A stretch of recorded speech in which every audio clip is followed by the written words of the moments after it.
Всех приветствуем, с вами канал Serpens Draco, и сегодня у нас лекция на тему Люцифер. Слово передаю нашему спикеру Сергею Олеговичу Козубу.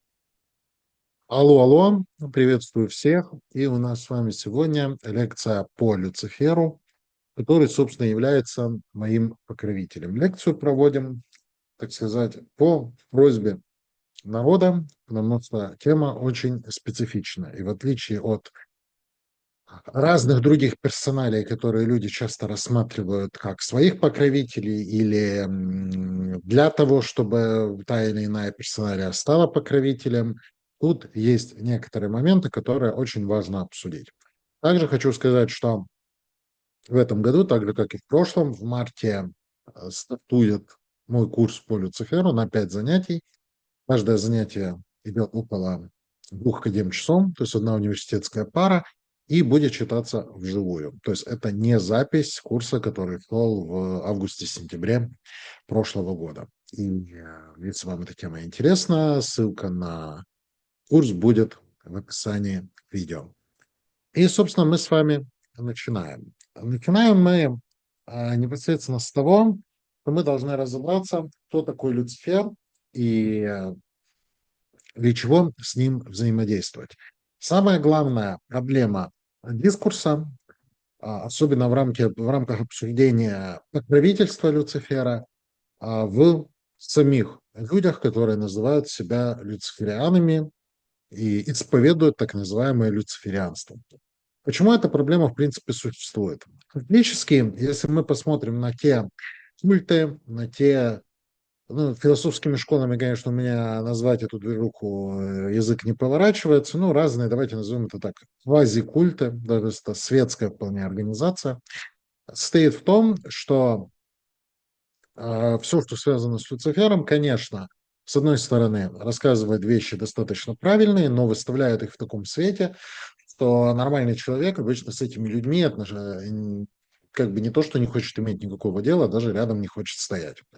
Почему так? Потому что все вещи, которые составили оккультизм уже 20 века и даже 21-го, начиная где-то с самого конца 19-го, начала 20 века, переходя через 60-е, с хиппи, сексуальной революцией, с лавеями, переходя к современности, где очень много разных штук, местами очень классных, местами не очень, привели к тому, что весь, так сказать, протестный электорат, весь электорат, который хочет быть не такими, как все, и бороться за все хорошее против всего плохого, начал аккумулироваться в рамках люциферианства, где под рассуждениями о свободе маскируется очень простое желание делать все, что я хочу, обычно не считаясь с другими. Хочу гадить, буду гадить, хочу беспорядочные половые связи, буду этим заниматься, хочу рисовать нецензурщину на заборе, буду это делать. Почему? Потому что это свобода, потому что есть какая-то тирания злого бога, церкви, кого угодно, причем с учетом того, что церковь как бы реального влияния это имеет очень мало. И люди, которые об этом рассуждают, они этого даже не понимают. И, конечно же, все, что они называют свободой самовыражения. Поэтому люди определенного склада ума ломятся в такую движуху. Это без учета тех моментов, когда такие вопросы, как проведение параллелей между Люцифером, дьяволом, сатаной и прочими смежными штуками, в принципе, путается и не рассматривается. При этом логично, что у нас есть еще, благодаря Лавею, религиозный сатанизм, есть светский сатанизм, есть разного рода магия даже на базе этой темы, и это все в рамках леворучных учений, и, конечно, Люцифера туда тоже очень сильно любят совать.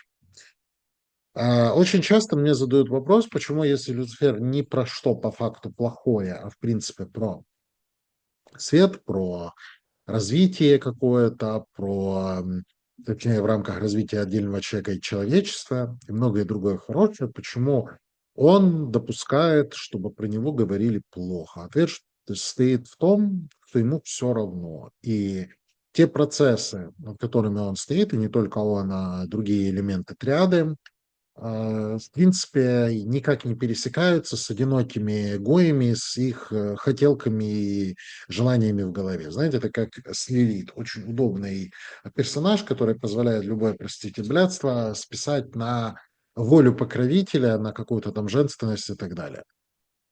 Конечно, мы с вами попробуем это все разобрать рационально, как мы всегда говорим на лекциях. Во-первых, давайте поговорим о Люцифере в рамках соответствия. На данный момент у вас на слайде находится его основной сигил. Это тот самый основной сигил Люцифера, который встречается, собственно, везде. Существуют альтернативные варианты, их очень много, начиная от материалов разных орденов, как у Осинат Мессон, там отдельный лик Люцифера очень специфический. А во-вторых, это просто авторские сигилы. Вот у вас сразу карта с колоды Таро Люцифера, где есть большое количество тех самых альтернативных сигил. Кстати, карта очень хорошая, она у меня стояла на алтаре до тех пор, пока я себе фигурку, собственно, не купил, не поставил. И тот же вот вариант сигила в исполнении наших китайских братьев, который стоит не так дорого, и любой человек может себе его позволить. В дальнейшем, если вам эта тема зайдет, если будет фидбэк в комментариях, если будут лайки, если будут просмотры, то, конечно, можем отдельно рассмотреть алтари и как это все очень удобно создавать. Благо, об этом на канале я говорил очень много. Во-первых, начнем с планетарного соответствия. В отличие от тех же правителей Клифот, ангелов и демонов Гаити и Шамхамфараш, у таких персоналей, как Люцифер, как Самаэль, очень сложно выводить планетарное соответствие. Во-первых, потому что они не входят в иерархию ни Сефирот, ни Клифот, они стоят над ней. Во-вторых, они не являются демонами и ангелами в общем понимании. То есть, если мы возьмем Михаэля, мы возьмем Бельфигора, мы возьмем Люцифера, это совсем другое по природе. Конечно, мы даже помним, что у правителей Клифота есть много ликов, и высший лик любого управителя Клифота – это всегда сатурнианский лик. Также это касается и ангелов Древа Сефирот. Но обычно Люцифера соотносят с Венерой и с Солнцем. При этом, по моему опыту, когда люди приходят заключать договора, чтобы с Люцифером работать, венерианские алтари встречаются, дай бог, у процентов 5-10. Обычно это солнечные алтари, то есть выстроены по солярному символизму. Поэтому по базе мы ставим солнечное соответствие. Это для нас очень удобно. По цветам. Под цветами понимается базовое оформление алтаря. Конечно, человек, который работает на Люцифера и с ним достаточно давно, подберет для себя альтернативный вариант алтаря, тот, который выражает его скорее чаяния, мысли и идеи. Но базовый, лучше всего для начинающих, это обычная цветовая шкала, это золото на пурпуре. То есть вот плюс-минус такого цвета, как у вас на презентации, и сидел золотого-позолоченного цвета, то есть, грубо говоря, крашеный металл. То есть нет, собственно, сигилы из золота. Призыв Люцифера – это очень важный момент, потому что если вы с ним работаете, у вас дома стоит стационарный алтарь, конечно, у вас с этим нет проблем, и вы взываете к нему самостоятельно. Кто-то пишет свои гимны, кто-то берет какие-то штуки из чьих-то других материалов или обычное воззвание, которое позволяет его призвать на алтарь. Но если мы говорим об эвокации, то есть призыв треугольник проявления, который самый простой на самом деле способ взаимодействия для человека, который узнал и хочет потыкать, там есть специфика. Например, он всегда хочет на алтарь фигурку ангела, хоть в каком-то виде, хоть какую-то, и призыв совершается в помещении, в котором люди обычно не проживают. Это то, что мы с вами рассматривали, когда говорили об эвокации, что есть духи, которым очень сложно воплощаться в помещениях, где люди живут, то есть спят, едят, совокупляются, рожают, умирают и так далее. Им эти энергии очень сильно, даже не то чтобы противны, а скорее мешают. Далее, если мы говорим про время эвакуации, обычно времени как такового нет, потому что мы не можем нормально рассчитать планетарные часы. Ну, мы можем взять там Венеру или Солнце, взять планетарный день и час Венеры или Солнца, но толку мало. Но если это теургия, то есть поклонение теме, на кого, точнее, кто на Люцифера работает, лучше всего это, конечно, воскресенье. Потому что я, например, делаю по воскресеньям, ему воззвание. Далее, по оформлению алтаря. Алтари, кстати, не особо сложные. Люди очень часто спрашивают, насколько сложно оформить Люциферу алтарь, как вообще это все делать, недорого ли это. Люди, кстати, очень часто думают, что если вы оформляете какому-то духу или даже своему покровителю алтарь, и вы туда положили что-то очень дорогое, то у вас в жизни импакт от этого будет намного больше. На самом деле нет. Во-первых, понятно, золото на пурпуре, и, конечно, потом можно до чего-то дойти. Как я уже сказал, у меня алтарь немножко отличается, но обычно это фиолетовая ткань, неважно, это натуральная или синтетика. Далее, обычно это одна свеча в подсвечнике, именно алтарная свеча, то есть свеча, которая зажигается тогда, когда вы хотите просто ее зажечь, когда вы хотите пообщаться со своим покровителем, когда вы совершаете ему поклонение и подношение, то есть те же самые тюргии. Если же мы говорим про эвокации, то это не особо, в принципе, касается. Сразу же скажу, для эвокации обычно а, подойдет даже черная ткань, черная свеча, любая фигурка ангела, ангела, чаша с вином и сигил. Далее, сигил. Сигил, который находится на алтаре, лучше, чтобы находился в металле. Почему? Потому что он у вас будет находиться долго, он будет напитываться энергиями, плюс, если вы, простите, рукожоп, такое тоже бывает, вы можете что-то уронить, что-то разбить, что-то пролить, ну, бумага не очень. Плюс, можно это отгравировать на металле, это может быть вырезанный сигил, даже вот такого плана, как вот этот, такой же, вот как у вас на фото, цепочка другая, серебро. И таким образом, вы ее будете использовать. Далее это килим. Килим – это жертвенная чаша.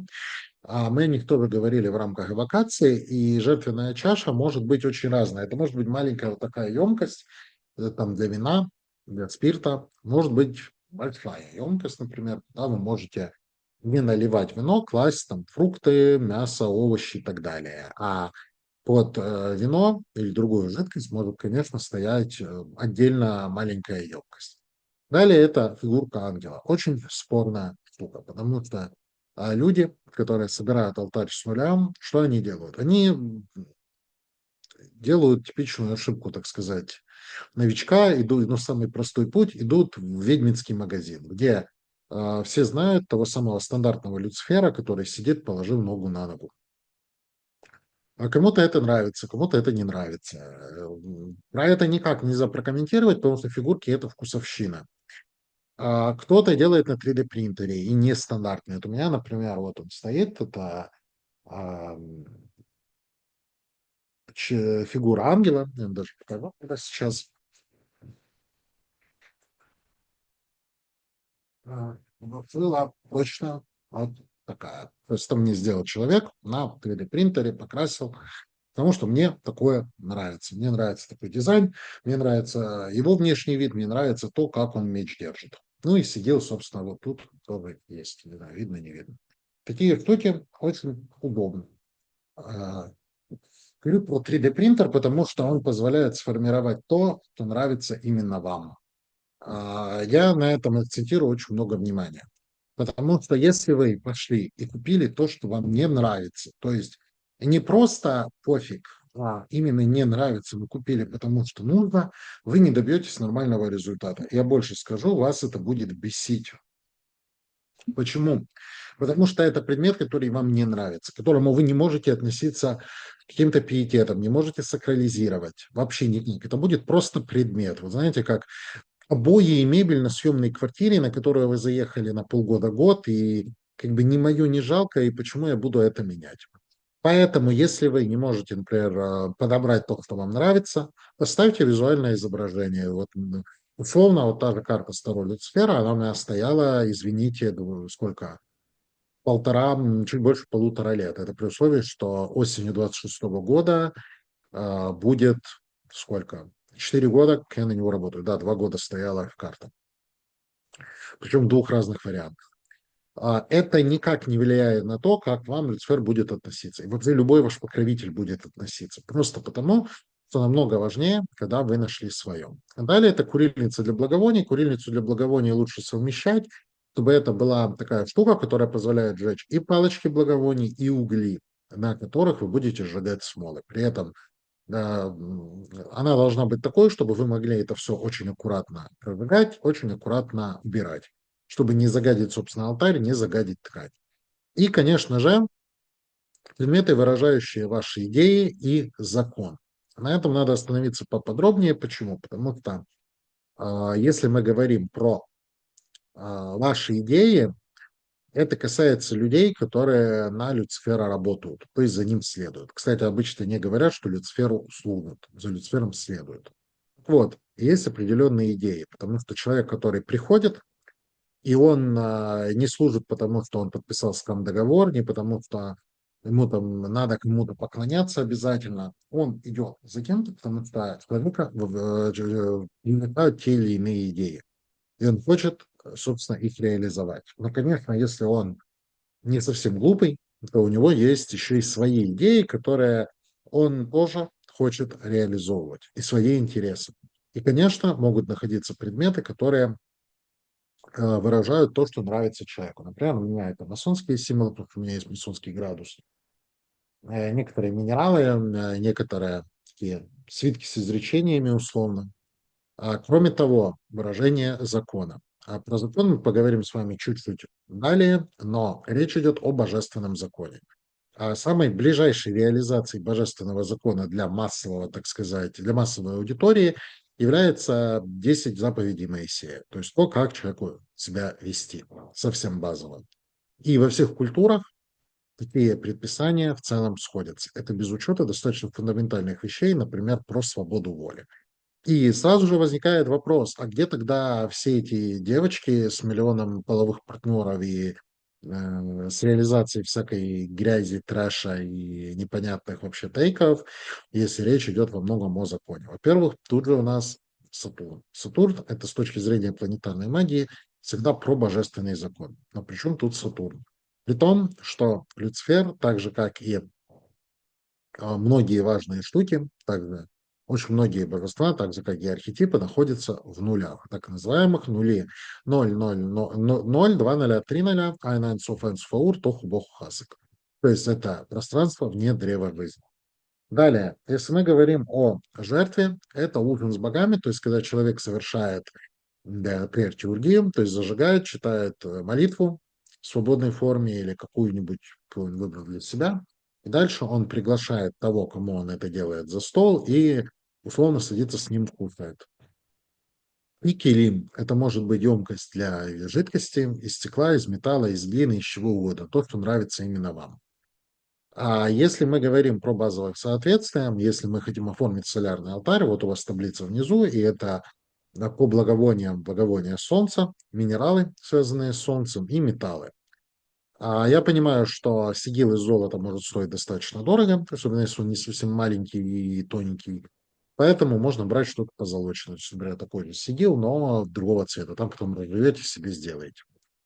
Дальше, если мы говорим про эвокации, конечно, эвокация, как я уже говорил, черное покрывало, черная свеча, может быть желтая, если вы хотите.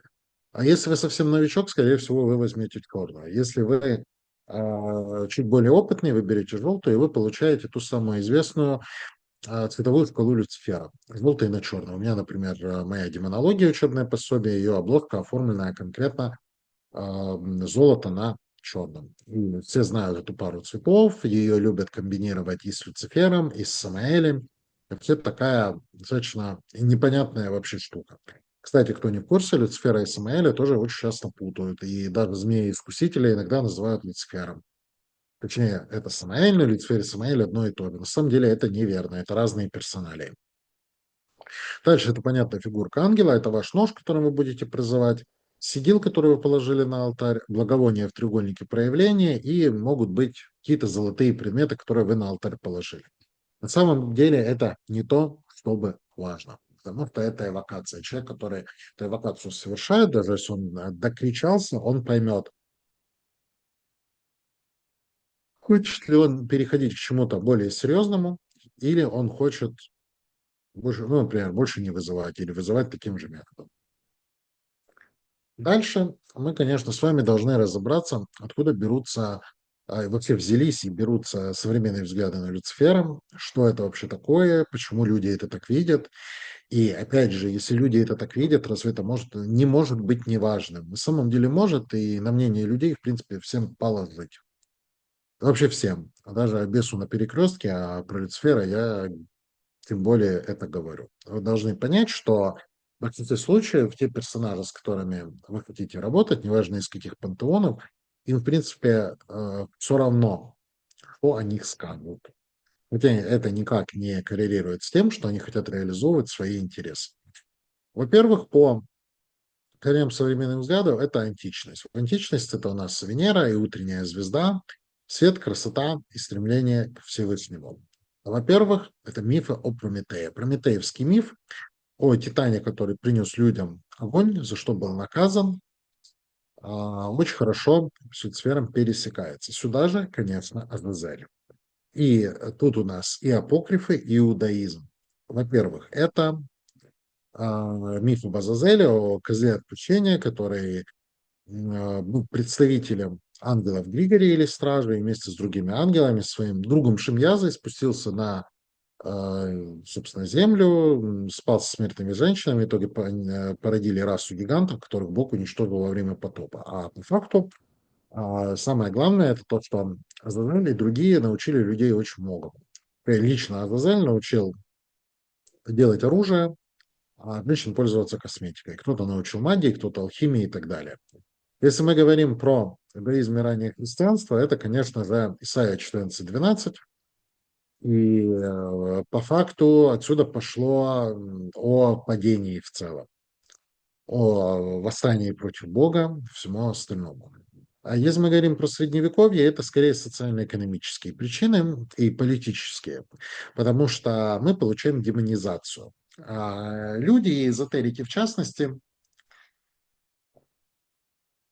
очень часто не понимают достаточно фундаментальные процессы, которые происходят в обществе. И яркий пример – это демонизация. Если мы говорим с точки зрения среднего эзотерика, начинается плач Ярославны о том, что вот злой тиранический бог вместе со своими попами решил заглушить правду, правду и свободу не остановить, ну и начинается вот этот весь трешачок такой. На самом деле, если мы говорим о авраамизме, в частности о христианстве, это, конечно, дуалистическая картина мира, это так называемое добро и так называемое зло. Конечно, в иудаизме есть более веселая штука, концепция необходимости зла, речь, конечно, больше о клепот в Кабале, то зло нужно для того, чтобы мир функционировал. И вообще религии очень часто, практически всегда, оперируют такими концептами, как добро и зло. Я их называю, собственно, так называемыми, потому что кто такое добро и кто такое зло, определяют люди. Кто-то определяет это сам и действует в своих интересах, кому-то про это расскажет, собственно, очередной пропагандон, неважно, религиозный или светский. И, собственно, демонизация как раз про дуализм. Но дуализм здесь сильно завязан на как раз социально-экономическое устройство общества. Феодальное общество без религии невозможно, потому что религия легитимизирует, почему ты сидишь и пашешь в селе, ты должен платить как бы и каяться, при этом ты даже сам не можешь изучать священные тексты, потому что священный текст на латыни. И, собственно, реформация с этого и началась, с перевода Библии.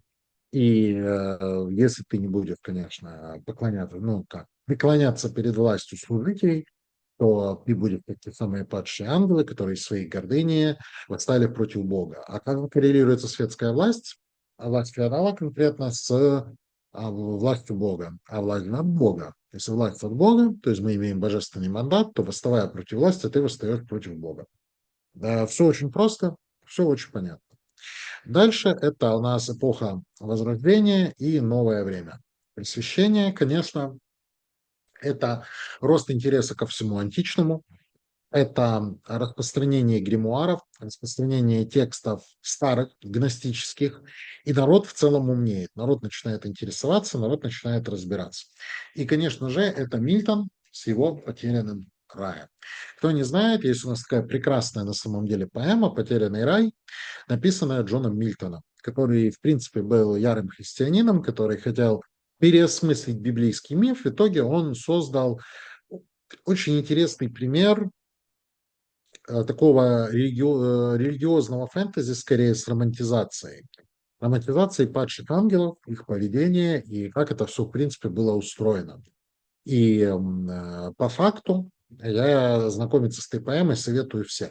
Даже если вы не любите стихотворную форму, если вам не интересно опять про всех этих, да, ангелов и демонов читать, все равно благодаря этому материалу вы поймете, как дальше формировались взгляды на очень разные штуки, как все эти персоналии оказывались в художественной литературе и почему на самом деле сейчас существуют те самые 13-летние невесты Люцифера и прочие разные трешачок для не особо умных. Смотрите, во-первых, это стирание границ между добром и злом не через окно Авертона, не через какие-то подмены понятий, а через романтизацию и объяснение, что так называемое зло в тот или иной момент может быть вполне притягательным, иметь право на правду. И тут мы, то есть иметь свою правду. И тут мы уже переходим к такому жанру по факту как драма, потому что особенность драмы, в принципе, в том, что правы все. У всех сторон есть своя какая-то правда. И это по факту очеловечивание тех или иных персонажей. И логично, что дальше это все переходит в западное общество. И когда возвращается готика, когда процветает романтизм, в романах всяких таких вещей очень много. И дальше потом это и вампирская тема, и все варианты создания демонов и ангелов через такую призму. То есть все то, что популярно до сих пор. И, конечно же, отношение некоторых людей к тем или иным персонажам, будто это их собутыльники, друзья, родственники и так далее. Все мы видели, наверное, чатики, где сидят разного рода персонажи, которые обсуждают своих демонических, там, ангельских, каких угодно, вообще, чуть ли не божественных покровителей, как будто это их одноклассники или собутыльники. На самом деле смысла в этом мало, и люди тут достаточно сильно путаются. Почему? Потому что чем больше ты начинаешь мыслить так, тем больше ты отдаляешься от понимания концепта того божества, с которым ты работаешь, того, кого ты называешь божеством. И дальше это у нас уже оккультный ренессанс. Это 19 век. Конечно, многое из того, что я говорил ранее, происходило параллельно, но тут же это теософ. Теософы – это Елена Блаватская, это история о Люцифере как об архетипе знания и свободы, божественной искры, и это просвещение. То есть, опять же, прометеевский миф, но не обязательно про страдания. Хотя, конечно, без падения, без наказания об этом говорить очень сложно.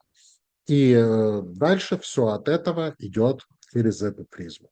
Ну и, конечно, современная интерпретация. Современная – это после Второй мировой войны. Это такой интересный период, когда исчезли последние эти ведьмовские законы, когда появился Лавей, который создал свой сатанизм театрализованный. Это современная Вика появляется, Гарденера. Она, конечно, тут сфера не имеет никакого отношения, но это тот же период. И тут же начинается разговор уже о силе каждого человека, об его эго и индивидуализме, о том, как каждый человек благодаря своему индивидуализму может добиться чего угодно. Это такое достаточно светское вообще течение. То есть то, что я говорил, что появился, например, светский сатанизм, это такой больше философский, с пересечением с ницшеанством, а где-то это религиозный, который потом перерос в демонолатрические практики. Ну и, конечно, это бунт и свобода. Опять же, возврат к тем же самым люциферианам, которые себя так, прости господи, называют. Ну, это, знаете, это как подростковый бунт, когда ты носишь майку анархия, которую, там, на которой написано «Смерть капитализму», а тебе ее продал, собственно, капиталист, который на заводе и сделал, и Зоер Прайс тебе ее продал. То же самое. Странная одежда, странные татуировки, странные разговоры и, собственно, грусть, нищета и бессмысленность. Ну, собственно, протестный электорат такой протестный. И давайте с вами кратко разберемся по архетипам. Кстати, у вас сейчас на экране вот фото статуи. Это Люцифер, такой грустненький, который прикован к камню цепью. И как вариант, люди тоже себе такое на алтарь ставят. Опять же говорю, кому что нравится. Потому что для одного, понятно, его там божество-покровитель, кем ты там его не назовешь, про одно, для кого-то про другое. То есть мне, например, нравится такое, его поза крыльев, по оружие, наличие оружия, то, как он его держит и так далее. Кому-то нравится это, кому нравится, где он просто сидит. И крылья тоже разные, у кого-то с перьями, у кого-то кожистые, на самом деле не важно. Давайте бегло разберемся, потому что это четыре таких вещи, которые люди очень часто путают. Во-первых, это у нас дьявол. Я буду говорить в разнобой, так как считаю нужно, мне как на слайде. Дьявол– это такой себе собирательный образ рэпера. Ну, то есть всего плохого. И дьявол здесь– это архетип. Архетип демона в любом варианте. И когда мы представляем себе дьявола, особенно это касается испаноязычных стран, англоязычных стран, то есть западной культуры, то дьявол это что-то такое рогатое, краснокожее, с хвостиком, ну, что-то типа беса, только без щетины, а обычно с красной голой кожей, с обычно мышцами, рогами, головой козла. А по сути дьяволом можно назвать любого демона, любого духа, любого, я не знаю, беса, если вы духов бесами, например, называете. И все. То есть, по сути, это не персонифицированный образ. То есть, когда мы вызываем, например, кучу бесов, мы можем сказать дьяволы на них. А по факту мы ничего такого крамольного не сказали. Это плюс-минус отражает, ну, чем оно является. Люцифер к дьяволу имеет ноль отношения, что логично. Дальше это сатана, адская сотона. Это, сразу же скажу, один из управителей Клиффа Таумиэль в древе Клиффот, будем называть это так, и сама концепция означает противник или обвинитель. И если мы посмотрим на древо Клиффот и на Клиффа Таумиэль, что мы там увидим? Там будет Молох, как правитель, именно такой царь мира сего скорее. И тут будет сразу как сатана или противник. И там две головы на сигиле, которые смотрят в разные стороны. То есть это дуальность и дуальность, которая тянет в разные стороны. А сатана здесь может быть как архетип, который кто только как не понимает. И само слово сатана захвалено уже настолько, что некуда. Начиная ЛВМ, заканчивая какими-то черными местами великих тайных эзотериков. С другой стороны, это персонифицированная личность, к которой можно, конечно, пробовать обратиться, можно попробовать призывать, особенно если мы говорим в концепции древа клепот. Стоун очень часто с Люцифером непосредственно связывают, и тут он идет именно как главный противник Бога. Именно бунтовщик, который поднял восстание, при этом он его полностью желает уничтожить. И тут же происходит слияние с архетипом змея-искусителя. Змея-искуситель, я напоминаю, это Самаэль, это немножко другое. Но это тот самый враг, который хочет все уничтожить, весь порядок уничтожить и все вернуть взад, то есть в никто. На самом деле это неверно, и если вы плюс-минус понимаете концепцию древа жизни, древа смерти, иск творения, искра антитворения, то, скорее всего, вы понимаете, что это, в принципе, про разное. Если мы говорим про Люцифера, про что-то, про свет и про знание, то какой хаос и какое уничтожение всего. Уже логично. Дальше это Бафомет. Бафомет штука очень... кстати, да, вот дьявол, вот пример у вас на картинке вот этот с рогами, и картина средневековая, где с папой римским общается, собственно, Сутона. Адская Сутона вот в таком вот виде. Его любили так рисовать, при этом, если вы посмотрите, увидите ветвистые такие древесные рога. Отсылка к рогатому богу старой веры Европы. Вы видите его вот такую жопочку с лицом и хвостом таким в виде носа. Это истории про шабаш, что ведьмы целуют козла под хвост, потом он оборачивается вот в дьявола, они целуют уже дьявола в пятую точку. Ну, вот такое. И, собственно, Бафомет, который у вас справа внизу, штука очень популярная, при этом абсолютно мутная. С одной стороны, происхождение вообще Бафомета штука, покрытая вообще мраком и тайной. Нужно вспомнить тамплиеров, которых, когда осудили, им приписали, что они поклонялись непосредственно Бафомету, такому дьявольскому андрогину. Ну, конечно, когда у тебя векселя на долги всей Европы, то, конечно, тебя еще не только судят, и не то про тебя расскажут.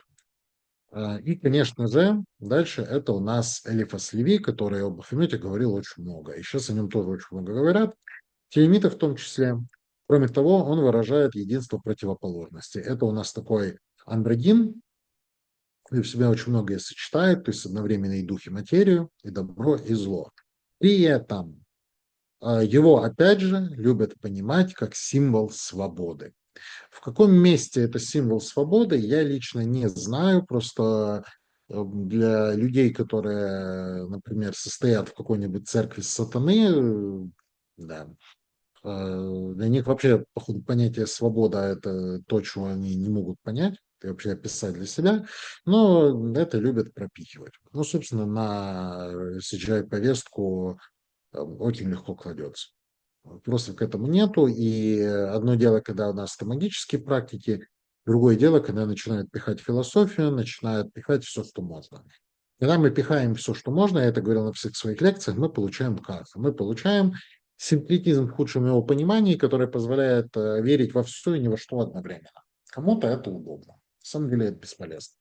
И, конечно же, Люцифер. Сфера, о которой мы говорили только что.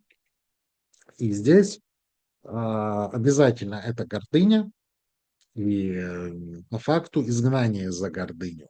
И опять же, мы можем провести параллели, за что выгнали человека из рая, которого выгнали не то, что он яблоко съел, его выгнали за то, что когда его попросили покаяться, причем попросили 3 раза, вместо этого он начал говорить, что как бы все-таки было, все-таки надо, и вообще это не я виновата, а Ева виновата, которая эти яблоки принесла.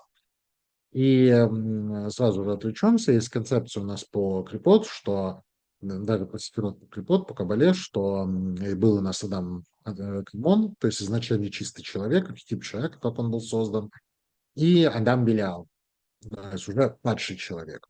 Ну и такие параллели. Конечно же, под Люцифером мы можем подвести миф об Азазеле, миф о Прометее, и, конечно же, это свобода и свобода через знания и бунт против Бога. Я на этом хочу отдельно сконцентрироваться, уделить внимание, потому что люди очень часто, особенно малолетние люди, которые идут в эзотерику, не особо понимают, а какой тут бунт против догм возможен, о какой свободе вообще идет речь. И думаю, что свобода – это маму не слушать, уроки не делать, на заборе нарисовать что-то и пентаграмму на аватарку поставить. Нет. А речь идет на самом деле о фундаментальных вещах, которые нужны для функционирования мира. А как мы все знаем, я так мимоходом упоминал про необходимость зла, так называемого. Речь о чем? Если начать издалека, все мы знаем годичный цикл, что у нас здесь зима, когда все умирает, весна и лето, когда все расцветает. И человечество, собственно, в таком цикле существует. Что оно существовало как-то во времена охотников-собирателей, и, конечно же, когда оно уже начало жить жизнью аграрного общества, обязательно это нужно было учитывать. И для того, чтобы у тебя возникло что-то новое, у тебя должно отмереть и исчезнуть что-то старое. Особенно это важно, когда это старое не хочет умирать в нужный срок, оно начинает костенеть, и получается та самая стабильность, которая никому особо не нужна. Почему? Потому что чем больше она существует, тем больше критических ошибок она накапливает, и тем громче будет падение. Это касается всего в принципе. Плюс это определенные догмы, которые мешают развитию. То есть, когда в обществе выстраиваются хронические догмы, которые нужны для того, чтобы поддержать то или иное состояние. Неважно, учение, государство, экономики, чего угодно. И рано или поздно это нужно ломать, потому что есть условный план. Этим планом можно назвать условно люциферианский замысел, замысел как таковой, то есть, например, какой-то проект развития. Но человек, все люди, все мы с вами, животные на самом деле очень ленивые и достаточно трусливые, плюс любящие комфорт. И зона комфорта – это Тот самый такой, знаете, мифический Эдем, в котором люди жили, ни за что не думали, и мечтают туда вернуться. То есть наступит общество, в котором все будет заебись, и не надо будет умирать, как Егор Летов пел. На самом деле нет. Потому что если мы с вами представим, что зло исчезло, исчезли эти самые искры клепот, исчезла смерть, что мы получим? Мы получим стагнацию, фиксацию на одном моменте. Да, для отдельного человека, особенно если он мыслит категориями, я не помню, что я слушал полгода назад, и как бы ни на что не похоже. И вообще память у среднего избирателя, как у рыбки Гуппи, да, конечно, это очень удобно, потому что не хочу работать, хочу жить на халяву. Но в рамках общества все старое всегда должно умереть. А яркий пример, причем такой нейтральный, это промышленная революция. Даже хотя бы первая промышленная революция в Европе, которая э, дала станки, которые автоматизировали труд, позволили производить огромное количество промышленной продукции. Конечно же, возникло движение людей, которые руководствовались всем самым лучшим, как они это подавали. На самом деле они просто не хотели терять свои веками теплые места нагретые, они назывались лудиты, и они пытались разрушать промышленные станки. То есть они реально нападали на предприятия, все это разламывали. А, как бы, ну ладно, и что? Как бы промышленного производства нет. Скорее людей, которые вот что в таком виде делают, нет. Тут то же самое, потому что это нужно для развития и одного человека, и всего человечества. Иногда это называют люциферианским светом, то есть то, чем окутана планета, окутан мир. Прямо сейчас, кстати, потому что мы живем с вами во времена перемен. И, конечно же, это ам, сам замысел, так называемый, то есть определенный пул процессов, назовем это так, которые, в принципе, направлены на то, чтобы что-то изменить. И изменения обычно несут благо. Я сразу скажу, почему. Потому что люди часто думают, не дай бог жить во времена перемен, такая древняя мудрость, и ой, как плохо, что-то рушится, на самом деле нет. Если мы возьмем динамику вообще развития человечества, мы посмотрим, как оно, в принципе, устроено, по сути, скользящее среднее, то есть средние показатели уровня жизни, комфорта, производства, это только рост. И куда вот это все, то, о чем я говорил, то, к чему подводил, без бунта, без архетипа бунтаря, то есть человека, который, ну, человека, духа, допустим, человека, назовем это так, который будет бунтовать против устоявшегося порядка. Сразу же скажу, плохо, когда это бунт ради бунта, когда это простое вымещение злобы и зависти глупыми людьми, которые, знаете, вот есть люди такие не особо умные, которые пытаются картины обливать там супом, бензином, чем угодно. Вот это плохо. А хорошо, это когда есть какой-то тот самый закостеневший порядок, который мешает развитию. И основная масса народа руководствуется достаточно такими, знаете, пассивным таким мышлением, как бы кто ни выслал. Но они не понимают, что в итоге выйдет только хуже.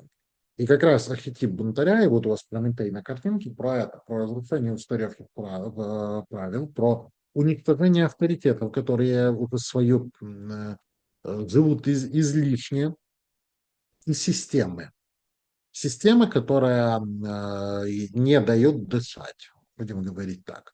Ради чего? Ради свободы и справедливости. На этих двух понятиях стоит остановиться подробнее. Во-первых, понятие свободы – штука очень специфическая. И о какой вообще свободе идет речь конкретно? То есть там экономической, политической и так далее. Речь о свободе идет о свободе загибаться тем, чем ты хочешь сам. То есть делать работать, производить и так далее. И свободе думать, о чем ты хочешь, делиться мнениями, потому что без дележа мнений начинается диктатура авторитетов, возможно, скатывание в квазирелигиозные догмы, и толку с этого, собственно, не будет. И справедливость. Справедливость – это еще более специфическое и спекулятивное понятие, потому что по факту справедливость есть только божественная.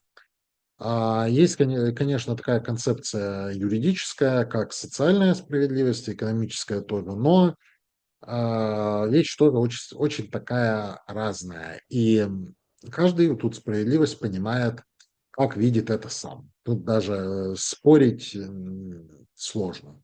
А вот про свободу все достаточно просто. Еще раз, это свобода заниматься тем, чем ты хочешь. И, конечно же, если в рамках всего люциферианского замысла, то, чем ты хочешь заниматься, тащит человечество вперед. Тем более тащат его вперед одиночки. А если мы говорим, конечно, про мотивацию, это, конечно же, жажда независимости и неприятие ограничений и желание самореализоваться. То есть это не, еще раз, не про половой орган на заборе, не про обливание картин, не про боди и татуировки каких-то мутных персонажей, особенно на лице, там где угодно. Речь идет о самореализации. Самореализация фактически это то, что в оккультизме, в филеме часто называют собеседованием с священным ангелом-хранителем для постижения собственной воли. Собственная воля – это собственное предназначение, то, зачем ты вообще живешь, зачем ты существуешь. И понимание человеком собственного предназначения очень важно, потому что без этого он двигаться может только в рамках самых нижних слоев пирамиды Маслоу. Выше он никуда не подвинется. И ограничения и зависимости от других людей, от каких-то воззрений, режимов, взглядов, которые не позволяют человеку развиваться, как бы вообще никого не устраивают. То есть все эти ограничения должны быть снесены. Ну или человек остается жить, собственно, в стеклянной банке, где ему комфортно. Дальше это, конечно же, провокации, вызовы, отказы в подчинении и что-то революционное. Важно, что это и революционное, и эволюционное. То есть это и развитие, и резкие изменения. Символизм мы с вами говорили. И, конечно же, сразу вспоминаем Азазеля, который научил чему-то человечество, Прометей, который научил чему-то человечество, и Прометей был прикован к горе, и ему печень выклевывал орел каждую ночь, а Азазеля заперли типа как в пустыне, потому что Бог ему не мог уничтожить. И он не мог его уничтожить, потому что это достаточно важная для мироздания функция, что любой архетип, на самом деле его реализация в виде божества, духа, демона, ангела, это программа с определенными функциями, которые нужны для этого самого мироздания. И э, если про что-то более современное, это опять же Мильтон с потерянным раем, семантизация, это Фауст, который заключает договор, потому что у него есть определенные хотелки, и все заканчивается очень специфически. Фауста, я думаю, в школе читали все. Ну и байроновские герои, конечно же, в поэзии. По факту, все это очень хорошо отразилось в культуре. Люди такое очень любят, и зависит от конкретных времен. Где-то они это понимают нормально, где-то они это понимают очень специфически. И иногда, логично, с этого получается очень хороший такой разговор, хороший результат, иногда не очень. И тут же вот те самые светлые и темные стороны. Если светлое – это разрушение догмы и освобождение, которое ведет к реализации, то есть, например, человек живет где-то, ему второй человек, который с ним живет, капает на мозги, неважно, это вторая половинка, родители, кто угодно, капает на мозги, по факту режет крылья, принижает. Ну, человек существует в системе, где ему внушают, что вот без меня ты никто, ничто, вообще это говно. И он да, это все разрушает, он из этого дурдома сваливает, и все у него отлично. А вот темное – это разрушение ради разрушения, и хаос как результат. То есть человек обычно, если это человек, без мозгов абсолютно, он ходит разрушать просто потому, что ему все не нравится. И обычно, когда он это делает, он руководствуется неблагими намерениями. Он руководствуется как раз собственной жадностью и завистью, что очень типично, очень характерно для многих людей, которые желают разрушить какие-то системы. Но если мы будем говорить конкретно о Люцифере, это, конечно же, его архетип. Потому что это очень важно, потому что мы вообще любую на самом деле сущность нормального ранга, если это даже демон Гаэти, желательно должны понимать через его архетип. Ну, конечно, для Люцифера, для Самаэля это очень важно. Это не говоря уже о самой триаде, до которой мы тоже дойдем. По факту, архетип Люцифера – это тот образ, который проявлен во всем, где он описывается. Неважно, это от мифа и философии до кино и воззрения отдельных людей. При этом этот архетип достаточно целостен, то есть у него логично есть какие-то поведенческие паттерны, которые в итоге могут люди копировать, как отдельные элементы, так и весь целиком. Во-первых, это история о свете и о тьме. И это тот самый золотой на черном, то есть мало золотого солнечного света на черном, это свет из тьмы.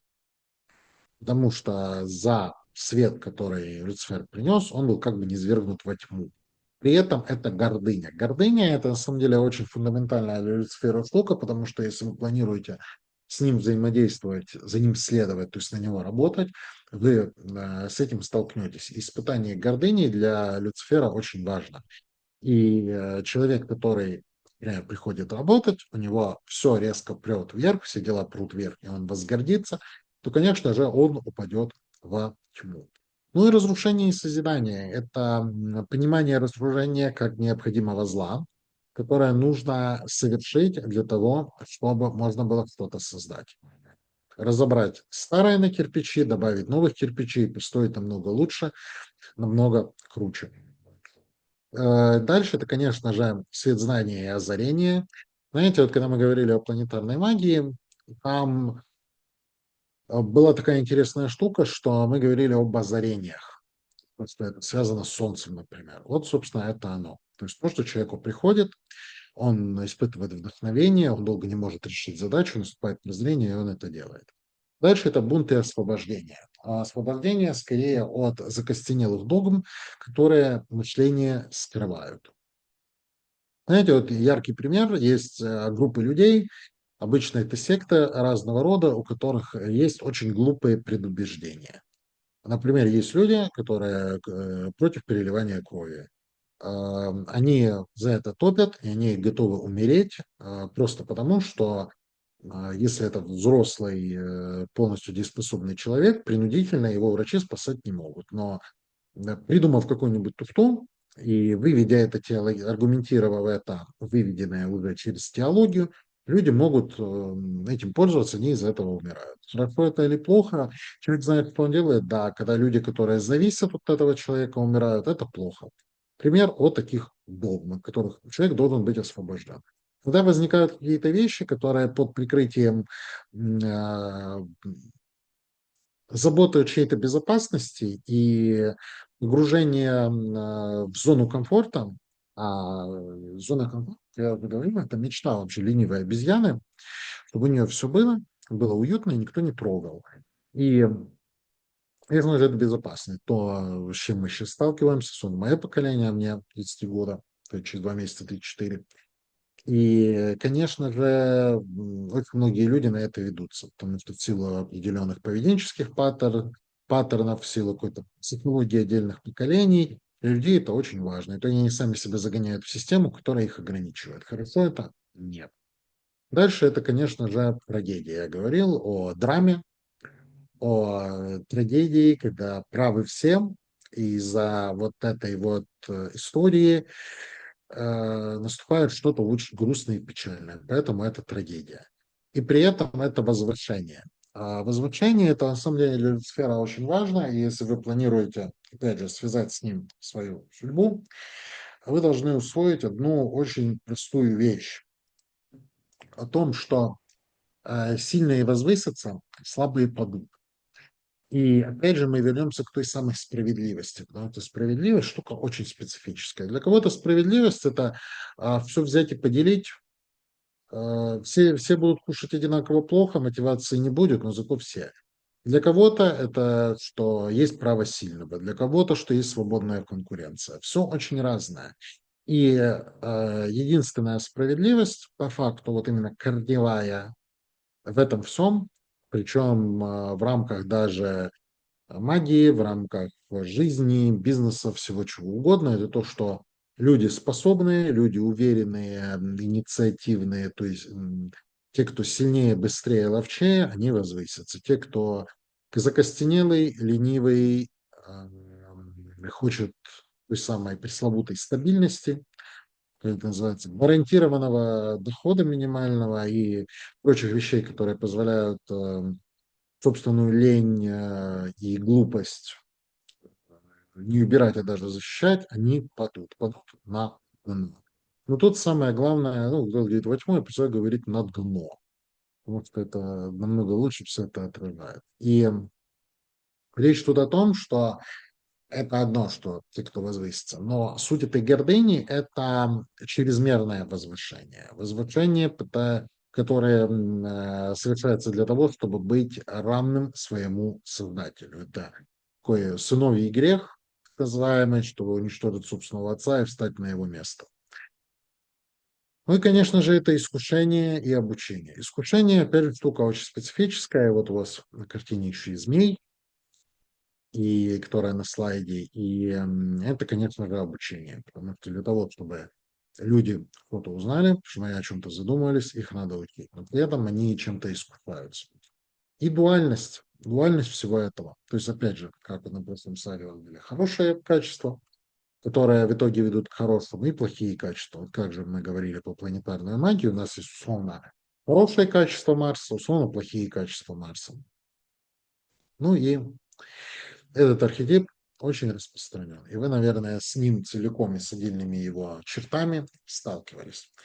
И, собственно, заканчиваем лирику, перейдем к Кабале и перейдем к тому вообще, про что Люцифер и где он, собственно, находится. Все мы знаем, наверное, про тройственность. Мы слышали про треугольники с сакральной геометрией. У нас это было тоже на лекции открытой. И, конечно же, треугольник в данном случае – это триада. Триада – это тройственные боги.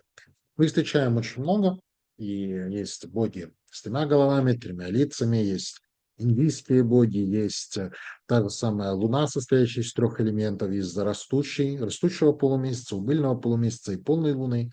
Нама, Аграт и Малхат тоже это три женских возраста.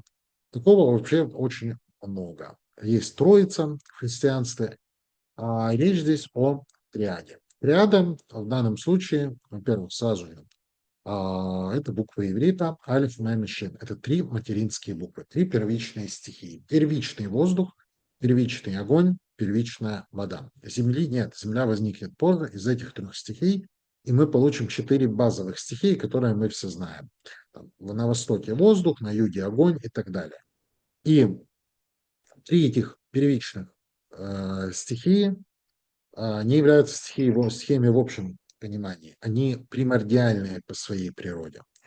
И тут же у нас есть три важных таких вещи. Это архетип управителя света, и сам управитель света логично, примордиальный управитель света, примордиальный управитель тьмы и архетип примордиальной матери. И обычно примордиальный управитель света мы это можем назвать Люцифером, примордиальный управитель тьмы – это Самаэль, и древо клипот под ним, древо сфер под Люцифером, и архетип примордиальной матери. При этом это логично алиф и шин, воздух и огонь, и вода, это вот буква мем, тот самый архетип примордиальной матери. Аналогично, таких тройственных вещей очень много. Даже сама концепция нулей, то есть Айн Айнсоф Айнсоф Аур, Тоху Боху Хасак, о чем мы говорили ранее, это тройственные вещи. Да, прямо их разделить очень сложно внутри, это как астрал, ментал и прочие там слои астрального плана, как люди это понимают, но их так делят и маркируют нулями. Единственный ноль, два нуля и три нуля. И все архетипы там находятся. Дальше их реализация происходит уже на уровне древа жизни или древа смерти в рамках того же неаполитанского порядка. Ну, вот как разворачивается у нас древо жизни, как двигается эманация, то есть что-то эманированное от чего-то более крупного к более мелкому по этим древам к полной своей реализации. Тем более нули эти являются непроявленным миром. То есть если Ася, то есть Малкут и Нахимот – это полностью проявленный мир, это физический мир, далее все остальное древо жизни и древо смерти – это частично проявленный мир, потому что он есть на духовном плане, ну, в плане том, что это духи. И нули – это не проявленный мир, то есть там есть все и ничего одновременно. Представьте себе пространство, в котором вот реально есть все и ничего. То есть Если астрал — это пространство, где энергия обретает формы под воздействием воли, то тут это все намного круче. И представьте себе вот такую емкость, бочку огромную, заполненную какой-нибудь стальной стружкой, которая, допустим, это не так, понятно, принтер заправляется другим, но этой стружкой мы заправляем такой вселенский 3D-принтер, и можем напечатать все, что угодно. И как раз вот пространство и материя, которая существует в рамках нулей, такая. И как раз триада — это достаточно высокая штука. Выше триады, то есть этого примордиального управителя света, например, примордиальный означает изначальный, примордиального управителя тьмы и примордиальной матери, только Творец или великий архитектор Вселенной, как это в масонстве называется. Вот у вас, кстати, расписаны на слайде Айненс Фаур, телепатический аналог, и сразу скалы из трех семерок, где мы видим надпись на иврите, но других соответствий в принципе нет. И вообще тематика нулей очень редко в принципе рассматривалась. Кроме того, треугольник как таковой, а я напомню, что когда мы говорим про эманации, про неаполитанский порядок и про создание древа жизни, условно, у нас есть единица, от единицы возникает двойка, мы получаем дуальность, при этом двойка, несмотря на то, что индивидуально сама по себе она находится в гармонии с единицей, и дальше у нас возникает тройка, и мы уже имеем с вами триаду или треугольник. Достаточно самостоятельную фигуру, которая, кстати, с геометрической точки зрения универсальная. Большинство фигур мы можем поделить на треугольники. И далее то же самое древо жизни и древо смерти состоит из трех триад сефирот, трех триад клифот. И сефиры Малкут Нахимот, которые являются полностью физическим миром и в триады не входят. Аналогично это вкутно-серная теория, где у нас есть душа, тело и дух. Вот лекции по алхимии мы об этом говорили. Дальше это, конечно же, путь героя. Путь героя достаточно важный вообще в человеческой культуре. Это зов, то есть человек слышит зов и движется что-то сделать, причем он это делает, потому что он должен это сделать, чувствует свой долг. Дальше он приходит испытание какое-то, он должен совершить какой-то подвиг, и он возвращается с наградой. Но любая практически инициация, если мы говорим о полноценной инициации, как о ритуале перехода, в себя включает фактически все эти шаги. Когда человек проходит инициацию, он проходит какое-то испытание и получает результат, неважно, физический, духовный и так далее.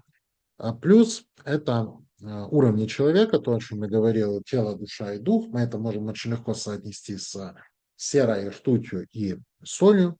И, конечно же, инстинкт, разум и интуиция, и бессознательное, сознательное и надсознательное. Продолжать можно бесконечно, но я бы больше всего внимания акцентировал конкретно на пути героя, на ртутно-серной теории, на уровне человека, тела, душа и дух. Это очень хорошо и легко все это объясняет. Кроме того, если вы интересуетесь каббалой, особенно оккультной каббалой, особенно концепцией тоннелей Сета из путей древа смерти, вы можете найти у Кеннета Гранта описание путей Алеф, Мем и Шен. Именно в рамках тоннелей Сета посмотреть их символизм и что они в целом. И для людей очень часто, даже когда они осваивают базовую систему иерархий, то есть ангельские чины, демоны относительно древа жизни, ангелы Шампунпараш, демоны Гаэти, и для такого человека точно сложно понять, где Люцифер находится, демон это, бог ли это, ангел ли это, что это такое, где и как. На самом деле это очень специфические вопросы. Да, они очень важны. Они очень важны в демонологии, когда мы работаем с чем-то. То есть вызываем там бесовасию, вызываем демона Морфосиса, вызываем ангела Хавахию. Разницы нет.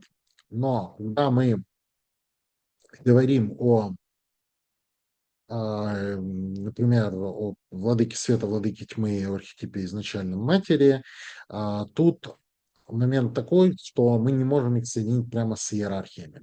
Объясню это на очень простом примере. Вот есть у нас вот этот архетип Великой Матери, условно. И он реализовывается очень по-разному. Потому что у нас есть огромное множество божеств, пантеонов, даже духов крупных, которые выражают этот архетип. Под такой архетип, под его реализацию подходит, например, христианская Богоматерь, подходит этот, Геката, входит Лилит. Причем тут как бы Лилит, но Лилит тоже является реализацией архетипа Великой Матери. Собственно, каким, как уже есть. При этом одно дело Геката, другое дело Лилит, которая находится в нижней триаде древа смерти. Но все равно.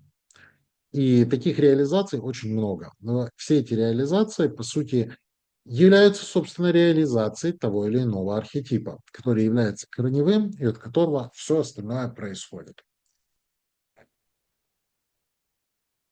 Поэтому взаимодействие непосредственно с Люцифером требует этого базового понимания. И исходя из этого, человек понимает, на кого он работает, зачем он следует и почему это удобно. Кстати, почему покровительство Люцифера это круто? Самое простое, потому что это не рамки иерархии. То есть, когда вы работаете на демона Гаэти и представим на какого-нибудь Марбаса, Марбас штука достаточно ограниченная. Почему? У него есть определенное количество легионов, у него есть тоже архетип реализации которого он является. По символизму можно посмотреть, про что Марбас, по его службам, по общению с ним. Но есть определенный потолок, потому что выше этого потолка вы не прыгнете. То есть вы служите Марбасу, есть у вас потолок по вашему развитию, есть то, кем вас этот самый Марбас хочет видеть, скорее всего, своим лицом, то есть полной, окно, скорее так, полной тождественностью себе, но в человеческом теле, потому что любой жрец и вообще хороший служитель должен уподобляться своему божеству, и быть окном для силы в этот мир. Под силой, конечно, сам Мармус понимается. И рано или поздно нормальный человек с амбициями, а амбиции это очень важно, как я уже сказал, сильные возвысятся, слабые падут, и лучше иметь амбиции, чем их не иметь, доходит до того, что он упирается в стеклянный потолок. То есть, когда ты не можешь выше подняться, и тебе так намекают, ну, занимайся горизонтальным. Горизонтально это, ну, сделай там какой-то культ, набери там каких-то этих самых людей, как-то вот ими занимайся, реализовывай мою волю. И все. И второй момент – это потолок по развитию после смерти. Все эзотерики любят думать, где они будут после смерти. Человек такое животное, которое смерть осознает и ее боится.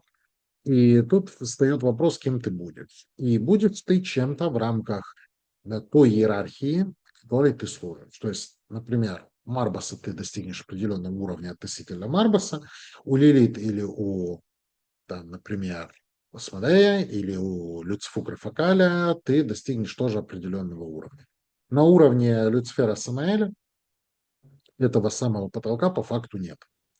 И это очень удобно. И если человек амбициозен, он может очень хорошо в этой системе двигаться. И, собственно, перейдем к такой небольшой исторической справке даже, потому что о ней вообще важно поговорить. И это очень хорошо продолжить тематику триады как таковой. Все мы с вами знаем, любим или не любим авраамизм и религии, которые являются непосредственно авраамическими. И люди очень часто адекватно историю религии не знают, а даже если знают, то слышали очень мало про религии, которые были присущи семитам и народам, которые проживали рядом с ними до монотеизма, до Авраама, до Моисея. И это на самом деле очень важная штука. Потому что Яхва, то есть бог Израиля, то, что в оккультизме называется Йод-Хе-Вав-Хе, 4 буквы, 4 стороны света, 4 стихии, 4 стихийных орудия, там отец, сын, дух, трон для духа, и прочие каббалистические соответствия, а еще разного рода божественные имена. Я специально сейчас вам скажу. Эл Элоа Элохим, Эль Ашер, то, что встречается в антикосмизме, очень часто даже не вызывает вопросов. Ну, каббалистическая формула и каббалистическая формула, куда мы от этого, собственно, денемся. Ну и суффиксы «эл» и «ях», которые формируют имена ангелов Шумхамфараш, например, «вахавиях», «елиэль». Что это такое, откуда это берется? И очень важно понимать, что народ Израиля до того, как он, даже не так, даже с момента, когда он а, считается монотеистическим, то в один момент он стал монотеистическим, и евреи стали выглядеть так, как они выглядят сейчас. И еврейская религия тоже стала выглядеть так, как выглядит сейчас. На самом деле нет, и это один из множества народов, проживающих в той географической локации, который заимствовал алфавит у финикийцев, который очень многое взял у египтян и многое сразу отбросил и захейтил, аналогично у вавилонян, потому что был их вавилонский плен. И сразу же скажу, если вы возьмете такую интересную штуку, как описание духов из иерархии клипот, то есть как выглядят духи на уровне разных клиф, вы увидите там очень много зооморфных духов. То есть духи с головами кошек, духи с головами змей, гиганты. Ну, гиганты, ладно, еврейская история о гигантах. Например, духи с головами кошек. Ну, где вы такое могли еще видеть? В этом случае в Египте. И, собственно, важно поговорить о культах Эля и Баала. Ну и, конечно же, Ашера. Об Ашере люди знают обычно очень мало. Это, знаете, как с примером, где люди знают про Тиамат, но не знают про Наму. Это такое змея, полуженщина, полузмея, которая связана, собственно, с космосом. Э, И тут то же самое. Потому что по факту весь вот этот вот Ближний Восток, до того, как Яхва это один из божеств одного из, точнее даже колен Израиля, который в итоге стал именно главным божеством иудаизма. Кроме того, ранний иудаизм назывался яхвеизмом. Тут он не был до конца сложен, и поклонение было очень разное. Это речь в период эпохи судей, потом уже эпохи царей, когда это все начало приводиться в порядок. И конкретно полный монотеизм был установлен, дай бог, при царе Соломоне. Это тот, который построил храм. Аналогично находят до сих пор храмы, где непосредственно были стелы, посвященные не только Яхве, а еще и какому-то второму божеству. И важно тут, что у нас есть божество такое, как Эль, как Маал и как Ашера. А вообще слово Эль у нас встречается как божественное имя. Есть выражение такое гримуарное при вызывании духов. Заклинаю тебя силой Эл, который создал все. И есть у нас имя Элоа и Элохим. То есть Элохим – боги, Элоа – это богиня. Кроме того, Эль, а вот вы видите статуэтку Эля и то, как он изображался, он сидит на таком троне с львиными, скорее всего, лапами, в высокой такой шапке. Кстати, у фараонов тоже были высокие шапки, если вы посмотрите на пап римских, у них тоже шапки такие высокие. И этот Эль как раз являлся патриархом пантеона, а у него была супруга Ашера. И опять же, речь идет об архетипе матери. Если вы на эту фигурку посмотрите, но она тут, понятно, это материальная культура, вот волосы, руки, и там что-то такое обрисовывается. Там животные, и у нее вот она держится руками, и такой женский половой орган, кстати, который в сигилах очень часто отражен. Если вы вот помните, в лекции по Кабале мы говорили о нахимот, где сигил нахимот – это такой овал с зубами. И когда вы видите такие овалы, которые подаются в сигилах, у тиамат в сигиле такой овал, это обычно связано конкретно с женскими половыми органами. И, конечно же, это Баал, который являлся богом бури и божественным воином. Яхма, кстати, изначально у евреев тоже был божеством, связанным с грозой и бурями. И опять же мы имеем тройственность. Мы имеем здесь что-то женское и два мужских. И если мы посмотрим в дальнейшем по Баалу, и нам здесь интересен Баал, вот он, собственно, Стелла, вернемся, где он изображен, так стоит в пафосно такой агрессивной позе, то мы должны поговорить о Баале в контексте Люцифера. Вообще о Баале говорят в последнее время очень много. Причем его называли и Балом, и Баалом, и Белом, очень по-разному. И по факту, ну, давайте это зачитаем. Вот у нас вот тот самый отрывок. Исайя 14, 12, 15. Я специально верну слайд. Вот у нас 14, 12. Вот мы возвращаемся. «Как пал ты с неба, о Люцифер, сын зари, как низвержен ты на землю, попиравший народы.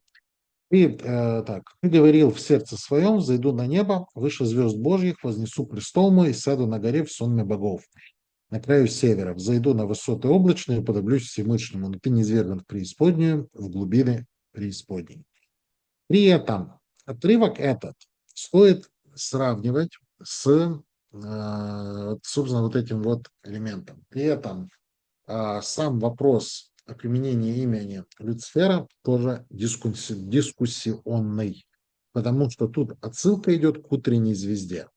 И логично, что в Ханаане, это такая территория тоже на Ближнем Востоке, существовало божество Атару, который был богом утренней звезды. Далее есть у нас еще цикл Баала. А еще у людей, которые жили там, был бог Ям. Мало кто о нем слышал. Это божество такой морской-рептилоидной формы. Можете загуглить, как он выглядел. Он вообще похож на множество богов вот такого типа. У Мера тоже был такой бог. И вот, знаете, есть игра Total War Фараон про бронзовый век, вот там все эти божества очень хорошо отрисованы. И там Ям тоже, кстати, есть. Вам, скорее всего, и скрин выдаст, потому что изображений очень мало. И вот этот Ям был предшественником Яхве. При этом этот самый Атар, который был богом внутренней звезды, он пытался захватить престол и терпит неудачу, за что, собственно, изгоняется. И мы, опять же, видим очень похожие нарративы и очень похожие истории, от которых, в принципе, никуда не деться. И в сути мы, опять же, сталкиваемся с синкретизмом. Люди очень часто думают, что древние культуры были закрытыми. Закрытыми, ну, как, например, Япония до того, как морская демократия открыла их рынки. На самом деле нет. И народы, которые сами по себе были кочевыми и которые много торговали, конечно, общались с соседями. При этом средиземноморский вот этот мир и до катастрофы Бронзового века, и после этой катастрофы, а, кстати, цари Израиля появляются и возвышаются как раз во времена катастрофы Бронзового века, когда старый мир рушился, а, они, конечно же, общаются между собой и обмениваются культурно. При этом важно еще понимать, что, вот, кстати, у вас гравюра тоже в эту тему, что такие циклы, такие мифы, такие нарративы встречаются очень часто. И очень часто встречаются божества, которые против кого-то восставали, где-то они были победителями, где-то они, наоборот, были низвергнуты, потому что гордыня, потому что восстание против порядка. И, конечно, в религии, где существует наказание за восстание, очень удобны для построения общества, особенно раннефеодального, потому что переход после крушения Римской империи, собственно, народ начал переходить к феодализму. Христианство выгодно. Оно было выгодно как для народа поздней Римской империи, так и для того самого раннефеодального народа. При этом дальше у нас интересно. Это Эл и это Яхва. Эл, о котором мы говорили до этого, который статуэтку я вам показал. И тут, во-первых, мы начнем с материальной культуры. Все мы знаем, что в иудаизме и в исламе, кстати, тоже изображать Бога нельзя. Ну, он вообще мало постижим, мало понимаем. Ну вот у вас пример, это восстановленная частично керамика, изделия, на котором мы видим такие очень интересные изображения непонятных таких вот персонажей, чем-то даже похожих на головы гигантов с острова Пасхи, но это ладно, такое творчество Бронзового века. И что это такое? Это изображение Яхвы. То есть вот этот персонаж более крупного размера, который у нас на переднем плане, это Яхва. Персонаж, который находится чуть далее, это, цитирую, его Ашера, то есть подписано как Яхве и его Ашера. А под Ашера здесь понимается его жена. И вот мы с вами говорили вот тут, вот. То есть мы с вами имеем культ уже из двух божеств. Кто не знал, древние евреи, кроме, конечно, Яхве и там Нава, почитали, тут то, что им сказали, почитали еще и божеств гор. Собственно, на горе и были получены заповеди, закон Моисея, но народ был очень разный, народ был не особо умный, и одна история о золотом тельце как бы о чем вообще говорит. И опять же, у нас есть выражение такое из антикосмизма современного, это, например, в книге Ситрарха упоминается, выражение Эля-Шер, где Эля-Шер – это так называемый другой бог, где это все комбинируется с гностицизмом, и идет речь о чем? О боге Големе, о Елдобаофе, о боге Тиране, который мучает человечество, мучает все живое, и о другом боге, который хочет этого бога Голема уничтожить. Ну, такой, знаете, синкретизм современного леворучного течения, гностицизма, древних еврейских верований и натягивание всего этого на оккультную кабалу. А почему это важно? Потому что само выражение слово «эл», а это именно слово, имя, встречается, как мы видим, около 230 раз в Ветхом Завете. При этом мы встречаем как имя Яхве, так и имя Эл. Я напоминаю, что имя Яхве – это непроизносимое имя Бога, потому что когда Моисей заповеди получил, он у Бога спросил, как мне тебя вообще называть, как тебя представить, сказал Яхве. При этом имя непроизносимое, то есть за это карали смертной казнью, а произносить это имя раз в год на Йом-Кипур мог только первосвященник. Кстати, как раз на Йом-Кипур было вот эти самые два козла, когда бросался в небе, один козел забивался, а второй козел отпускался в пустыню, который забивался был жертвой, а в пустыню на него скидывались все грехи народа Израиля. Опять же, причем тут Азазель, где-то рядом. И по факту в рамках самой истории религий мы здесь имеем тоже выстраивание тождества между Элом и Яхве. Надо писать Элем, Элем, на самом деле большой разницы нет. При этом по факту здесь сливаются две этих фигуры, и для народа, который, в принципе, был не то чтобы особо подкован, это не вызывает вообще особых проблем. При этом вот у нас про жертвенник, он устроил там жертвенник и нарек ему имя Эл Элоха Израиль. То есть Эль есть Бог Израиля. И опять же, то самое выражение, заклиная тебя именем Эл, который создал все. При этом одновременно Яхве тоже считается Творцом. То есть таким образом мы имеем слияние двух этих культов. И опять же, причем тут Люцифер, причем тут Ашера, причем тут триада.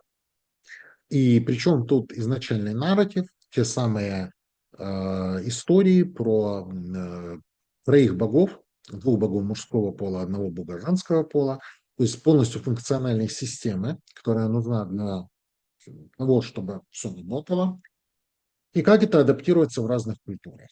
И даже если мы посмотрим на старую веру Европы, даже в адаптации современной Вики, о рогатом боге и богине, и, собственно, опять же, умирающий, воскрешающийся Бог, современные религии тоже на это очень сильно связаны. И хорошо, если бы то, что я вам сейчас рассказываю, было бы фантазией отдельных эзотериков, но это научные исследования, это в статьи, кстати, одну из которых недавно перевели, вы можете на канале посмотреть. И, конечно же, это материальная культура в виде храмов, где могла быть стела Яхве и стела Ашери. Я специально вот это упоминал минут 5 назад, 10, но не говорил кому. То есть до определенного момента между Яхве и Элем ставился знак равенства, и поклонялись одному второму божеству. То есть такая вот вам интересная штука. Что же касается Люцифера в контексте более современной практики, это, конечно же, силы, с которых мы начали, и о которых мы, конечно же, должны с вами поговорить. Почему? Потому что по факту у нас с вами здесь есть некоторые варианты сигил. Давайте начнем с самого первого, самого необычного. И что мы здесь встречаем? Мы здесь встречаем треугольник, казалось бы, почему? Мы здесь встречаем огонек с тремя зубьями, с тремя языками пламени. Буква «шин» еврейская или наша «ши», мы все знаем, как буква «ш» выглядит. Она имеет три таких ну, хвостика, или как это называется, ну, каллиграфических элемента. И «шин» — это про огонь. С точки зрения древа Клипот, буква «шин» — это и путь «шин» — это зуб дракона другой стороны. И это, опять же, одна из тех самых материнских букв. И такой концепции, где у нас треугольник с разными вариантами таких хвостиков, в сигилах Клифот, особенно если мы посмотрим по справочникам непосредственно разные варианты сигил, очень много. Если вы посмотрите именно с точки зрения геометрии. Это сигила достаточно известная, но специфическая. Сигила храма восходящего пламени. И это не сигила Люцифера в общем понимании. Она именуется как сигила Люцифера, она должна как бы вести к Люциферу, но ведет к его отдельному лику, не совсем популярному и созданному по факту под конкретную движуху, под конкретную организацию, в частности, под храм восходящего пламени. То, что приходит, обычно это огромный крылатый демон, который сидит на высоком троне, к которому ведут ступени, и рядом с ним две колонны. Это, конечно, не полностью скам, не история о чем-то таком, знаете, непонятно, что из себя представляющем, но я бы не советовал.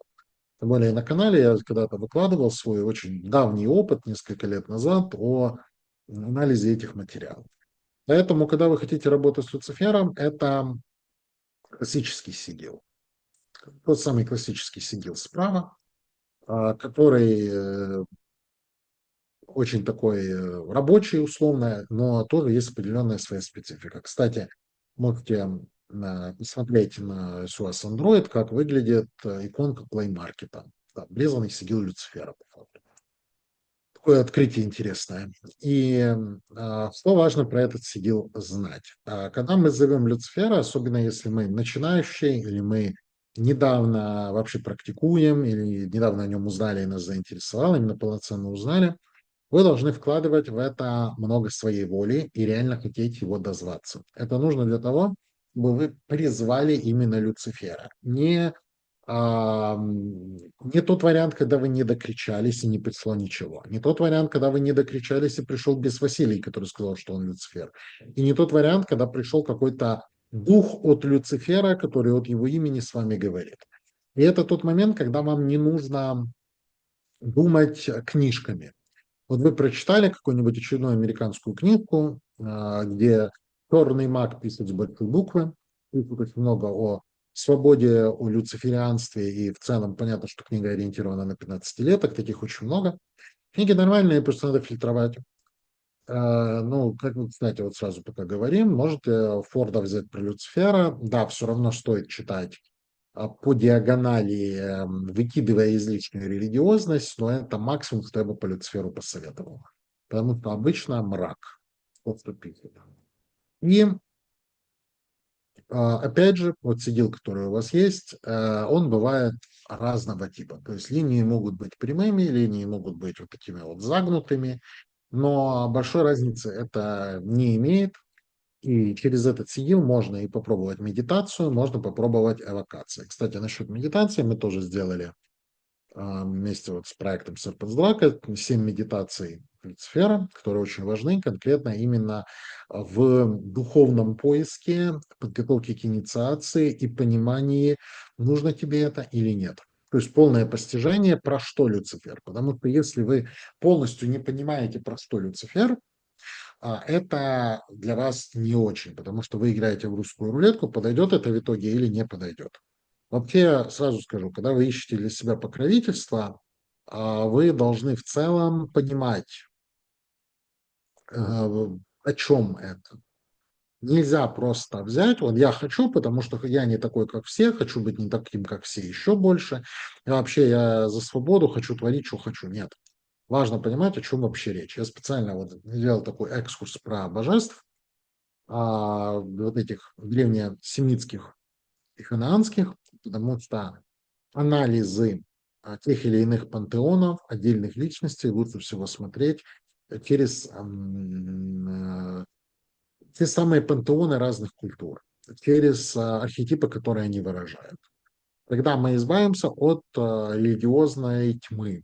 Потому что, извините, как вы, наверное, знаете, ну, зрители знают, они постоянно смотрят мое отношение к религиям в целом и религиозным догмам, которые сковывают мышление.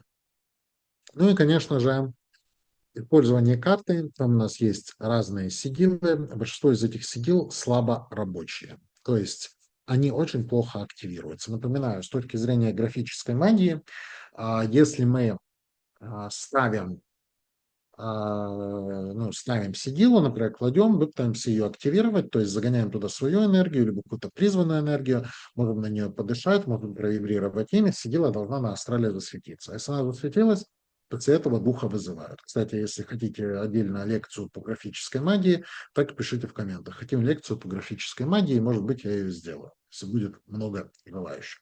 Поэтому, исходя из этих трех сидел, лучший всего вариант для начинающего – это крайне правое сидило универсальное. Это, знаете, как с Мамоном, у которого бродит три сидила. Одна – это просто трэш, где перевернутая пентаграмма и символ серы, где-то это сидил нормальный, где-то сидил такой, который больше всего используется. Характерно для очень многих.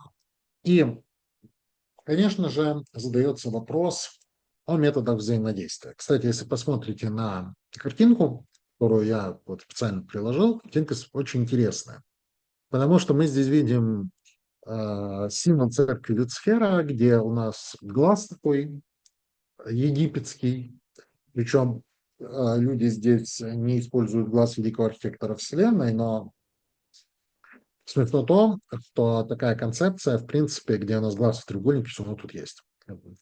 Разломанные цепи и факел. Ну, символизм факела, я думаю, в лекциях о Гекате вам про это расскажут намного больше.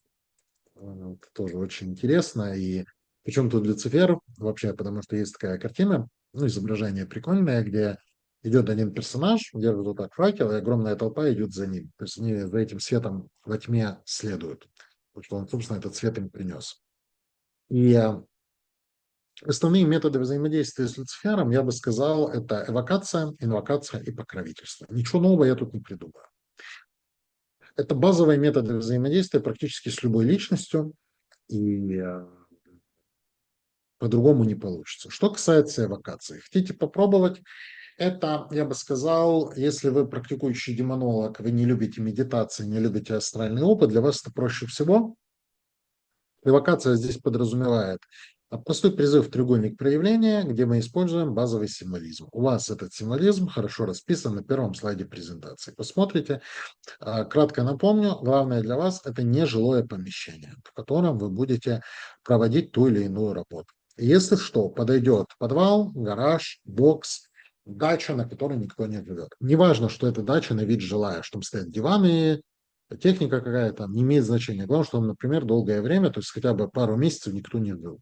Подвал, да, если он чистенький, сразу говорю, ну и вытяжка, чтобы была, чтобы в этом от благовония и свечи не задыхались. Дальше это инвокация. Инвокация очень специфические, я бы тут сказал, инвокация через медитацию. То есть, когда мы садимся, мы используем готовые аудиомедитации, которые я упоминал, и либо сами через сидел пытаемся докричаться, погрузиться в поток, остановив внутренний диалог. Мы, по сути, соприкасаемся с энергиями, соприкасаемся с силой и пытаемся понять, нравится, не нравится, подходит, не подходит. Нравится, углубляемся, не нравится, фу, не мое. Причем, если вам что-то не подходит или не нравится, это не значит, что оно для вас не ок. Например, у меня был покровитель Мархосас, и есть, например, демон Марбас, есть демон Вельзевул. Как управитель Балзебуб, как управитель Крипот. Вот Марбасом я считаю прикольным. Белзебуба тоже. У меня с Белзебубом нормальные отношения. Но это не значит, что они могут быть моими покровителями. Это значит, что они просто есть, они просто прикольные, но это не мое. То есть глубинного отклика, то есть внутреннего подобия, как это правильно называть, здесь нет. Потому что внутреннее подобие – это первый шаг к тому, чтобы достигнуть реального подобия. Когда человек, который долго работает силой, ну, назовем это опять вот так, становится ее лицом, он уподобляется тому, кому он клоняется. Ну и, конечно же, и служит. Ну и, конечно же, покровительство – это тот случай, когда человек хочет, в принципе, выстроить с кем-то отношения, видеть этого персонажа своим покровителем, своим, можно сказать, отцом, своим богом, и называет его богом. Правило не может быть у тебя других богов, кроме меня, работает, работает вообще для всех. И при этом ему, ну, человеку этот персонаж нравится настолько, что он готов ему уподобиться. И, кстати, насчет покровительства тоже можете вы расписать. И по факту основная задача покровителя, ой, покровителя, человека, который имеет покровителя, и интерес при этом самого покровителя – это реализация его воли, неважно, магически, религиозно или физически. Так, как этот человек будет полезнее всего в тот или иной момент. То есть человек является частью системы. И вы, конечно, спросите, а в чем тогда разница между бесом Асей, Белиалом, Асмодеем, Вияхом, Михаэлем и Люцифером? В том, что чей-то замысел находится на уровне перекрестка и бутылки водки. Чей-то замысел на уровне вполне нормальной движухи, но такой, знаете, региональный. А чей-то замысел охватывает весь мир. Вот люциферианский замысел охватывает весь мир. И он не сам по себе, а сама концепция триады тут очень сильно важна, потому что все три ее элемента важны. И в рамках самого функционирования мира и тех изменений, которые в нем происходят. Поэтому лучше, конечно же, работать там, где игровое поле весь мир, а не перекресток или ДК железнодорожников в каком-нибудь городе или строителя. Собственно, вот так. И в этой небольшой лекции мы с вами поговорили о Люцифере, рассмотрели базовые моменты. С интересно найдете на Ютубе, у меня были старые видео, там больше скорее про то, ту идею, которую человек должен исповедовать, если он хочет, чтобы ему это было близко, во что он даже исповедовать не в религиозном смысле, а понимать природу. Например, про инициативность, безинициативность, про амбиции, зону комфорта и так далее. Ну, собственно, вот так. А так мы рассмотрели скорее больше символизм, тройственность, адаптацию в разных пантеонах, причем тех, с которыми мы сталкиваемся каждый день. Вот и все. По поводу курса, опять же напоминаю, курс на 5 занятий, курс объемный, и ссылка будет в описании под видео. Спасибо, Сергей, за лекцию. А мы с вами увидимся на следующей. Всем спасибо, до свидания.